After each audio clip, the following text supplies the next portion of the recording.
Hvað stendur til hjá Má Gunnarssoni? Heyrðu, ég að hætta í sundi og að fara í breskan tónlistarháskóla í Guildford, rétt fyrir utan London, bara núna í september. En áður en ég fer út verð ég með rosalega tónleika hérna í Stapa á Ljósanótt 50-dagskvöldið klukkan 8. Þetta rúmur klukkutími og korter. Ég með frábæra hljómsveit með mér. Ég með bestu söngkonur landsins með mér, Ísold. Ég með Ívu.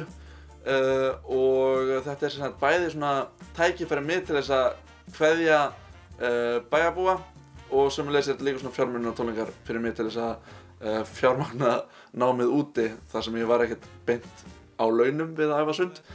En já, þannig að þetta alltaf geggjað prógram sem ég ótrúlega spenntur fyrir og gaman líka að einmitt að ná að kveðja samfélagið hér með þessum tónleikum áður en ég fer út.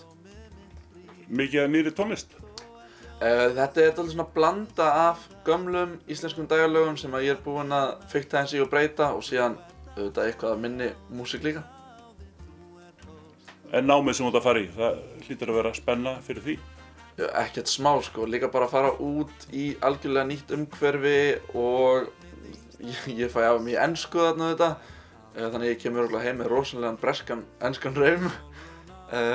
Og þetta mjög stór skóli, hann á 3 stöðum og allt í allt alveg 5.000 eitthvað nemendur í þessum skóla og allir að reyna að meika það, þannig að þetta verður örugglega alveg svolítið áhugavert.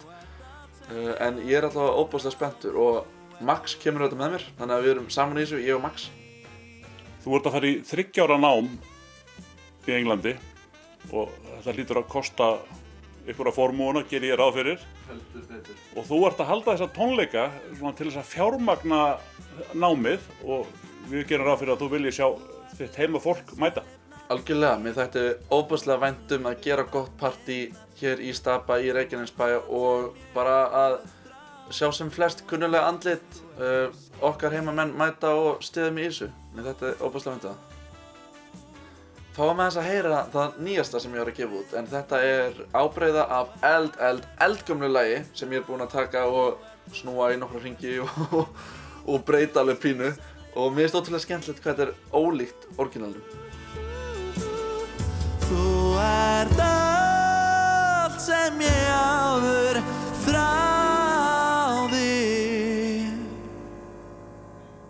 Þú ert ósk, þú ert óskin